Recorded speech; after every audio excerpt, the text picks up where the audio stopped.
மாண்புமிகு பேரவைத் தலைவர் அவர்களே, கன்னியாகுமரி மாவட்டம் என்பது அனைவருக்கும் தெரியும், எப்பொழுதுமே மழை பொழிவு பெறும் ஒரு மாவட்டமாகும்.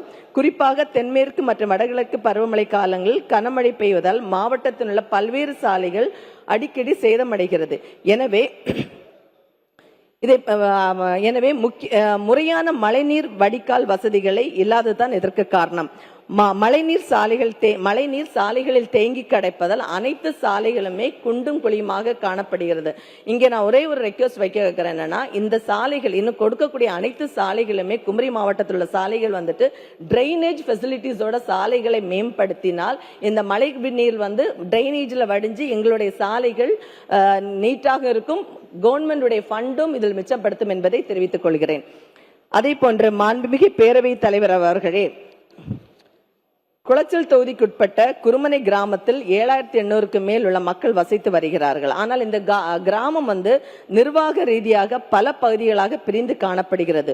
ஒரு பகுதி சைமன் காலனி ஊராட்சியிலும், மற்றொரு பகுதி ரீதாபுரம் பேரூராட்சியிலும், இன்னொரு பகுதி பாலப்பள்ளம் பேரூராட்சியிலும் அமைந்துள்ளது. இதனால் வருவாய்த்துறை நிர்வாகத்திலும் இப்பகுதி கிள்ளியூர் மற்றும் கல்குளம் என இரண்டாக வெவ்வேறு வட்டங்களில் பிரிந்து கிடக்கிறது. ஒரே கிராமம் பல்வேறு உள்ளாட்சி மற்றும் வருவாய் நிர்வாக எல்லைக்குள் பிரிந்து இருப்பதால் பொதுமக்கள் அரசின் சேவைகளை பெறுவதில், சான்றிதழ் பெறுவதிலும் பிற நிர்வாக தேவைகளுக்கு அலைந்து தெரிவதால் மிக சிரமங்கள் ஏற்படுகிறது. எனவே இதை கருத்தில் கொண்டு தனித்தனி ஊராட்சியாக பிரிக்க வேண்டும் என்று கேட்டுக்கொள்கிறேன். மாண்புமிகு பேரவைத் தலைவர் அவர்களே, குமரி மாவட்டம் என்றது எல்லாருக்குமே தெரியும், ஒரு சின்ன ஒரு கிராமம். இந்த கிராமம் சின்ன ஒரு மாவட்டம். இங்கே பத்திரப்பதிவு கட்டட சட்டம் 2008 பிரிவின் படி 22A படி பத்திரப்பதிவு செய்யக்கூடாது என விதி இருக்கிறது. இதை ஏற்கனவே இங்க எங்களோட ரோட்ஸ் எல்லாம் சின்னதா தான் இருக்கு. பெரிய ரோட்ஸ் போட்டா எங்களால வீட்டுல கூட எங்களால இருக்க முடியாது. இதை 22A ரத்து செய்து உடனடியாக அரசு உத்தரவு பிறப்பிக்க வேண்டும். அப்படி என்றால் மட்டும்தான் எங்களுடைய நிலங்களை விற்கவும் வாங்கவும் முடியும். சாதாரண ஏழைப்பாளைய மக்களுக்கு கல்யாண செலவு, நோய் செலவுகளையும் இதனால் கவனிக்க முடியும் என்பதை தெரிவித்துக் கொள்கிறேன். அதே போன்ற மாண்புமிகு பேரவைத் தலைவர் அவர்களே, ஆசாரிப்பள்ளம் அரசு மருத்துவமனையில் ஒரு கிறிஸ்தவ ஆலயம் ஒன்று இருக்கிறது. இந்த ஆலயம் முன்னாடி ஒரு 200 வருஷத்துக்கு முன்னாடி கட்டப்பட்ட, ஒரு 150-200 வருஷத்துக்கு கட்டப்பட்ட ஒரு ஆலயம். கொரோனா டைம்ல என்ன ஆச்சுன்னா அந்த ஆலயத்தை பூட்டினாங்க.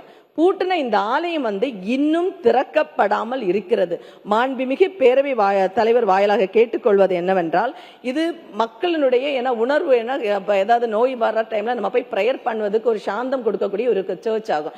இந்த கோயிலை உடனடியாக திறக்க வேண்டும் என்று மாண்புமிகு பேரவை தலைவர் வாயிலாக நான் கேட்டுக்கொள்கிறேன். அதே போல மாண்புமிகு பேரவை தலைவர் அவர்களே, இப்படி குமரி மாவட்டத்தினுடைய ஒவ்வொரு விஷயங்களையும் நான் எங்களுடைய பகுதியில் என்ன இருக்கோ குளச்சல் தொகுதிக்குள்ள மேம்பாடுக்காக நான் உங்களிடம் கொடுக்கிறேன்.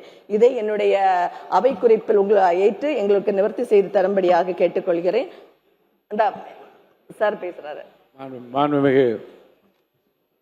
மாண்புமிகு பேரவைத் தலைவர் அவர்களே, அந்த நாகர்கோவில் பகுதியில் இருக்கக்கூடிய ஒரு மருத்துவமனையில் இருக்கக்கூடிய கிறிஸ்தவ மதத்தினுடைய வழிபாட்டு தலம் கொரோனா காலத்திலிருந்து பூட்டப்பட்டிருக்கின்றது என்பதை கவனத்தில் கொண்டு வந்தமைக்காக மாண்புமிகு உறுப்பினர்களுக்கு நன்றி தெரிவித்தவனாக, ஒவ்வொரு மாவட்டமாக சிறுபான்மை நலத்துறையின் சார்பில் ஆய்வுக் கூட்டங்களை நடத்தி வந்து கொண்டிருக்கிறோம். இதுவரை 12 மாவட்டங்களுடைய ஆய்வுக் கூட்டங்கள் நடைபெற்று முடிந்திருக்கிறது. தொடர்ச்சியாக அந்த மாவட்டத்திற்கு செல்லும் போது அதனை குறித்து ஆய்வு செய்து உரிய முறையில் நடவடிக்கை மேற்கொள்வோம்.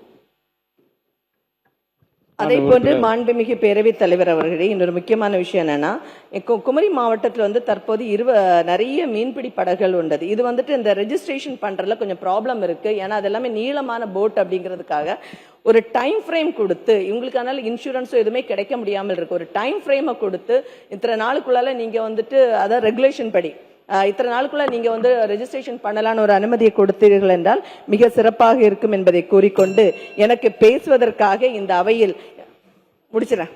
எனக்கு இந்த பேசுவதற்கு வாய்ப்பளித்த உங்களுக்கும், பெருந்தலைவர் காமராஜருடைய புகழை பரப்புவதற்காக எங்களுக்கு ஒரு வாய்ப்பை சட்டமன்றத்தில் உரையாற்றுவதற்கு வாய்ப்பளித்த உங்களுக்கு என்னுடைய மனமார்ந்த நன்றியை தெரிவித்துக் கொள்கிறேன். நன்றி. மாண்பு உறுப்பினர் எஸ் காமராஜ் அவர்கள். மாண்பு உறுப்பினர் தலவாய் சுந்தர் சொல்லுங்க. என்ன பேரவைத் தலைவர்களே, மாண்பு உறுப்பினர் கூறும்பொழுது ரப்பரை பற்றி பேசினார்கள். கன்னியாகுமரி மாவட்டத்தினுடைய ரப்பர் தான் இந்தியாவில் இருக்கக்கூடிய ரப்பர் நம்பர் 1. ஏற்கனவே மத்திய அரசால் ரப்பர் ரிசர்ச் சென்டர் என்று ரூபாய் 6 கோடியில் ஆரம்பித்து ஒரு சயின்டிஸ்டும் ஒரு ஃபார்மர்ஸும் வேலை பார்த்து கொண்டிருக்கிறார்கள். மாண்புமிகு பேரவைத் தலைவர் மூலமாக நமது அமைச்சர் அவர்களை கேட்டுக்கொள்கிறேன். அந்த சயின்டிஸ்ட் ஒருத்தர் வாடகை இடத்தில் இருக்கிறார்கள். ஒரு 50 ஏக்கர் இடம் அங்கே ஃபாரஸ்ட்ல இருக்கிறது. மாண்புமிகு பேரவைத் தலைவர் அவர்கள் மூலமாக நம்ம அமைச்சர் அவர்கள் அதற்கு இடத்தை ஒதுக்கி ரப்பர் ரிசர்ச் சென்டரை மீண்டும் தொடங்க வேண்டும் என்று கேட்டுக்கொள்கிறேன்.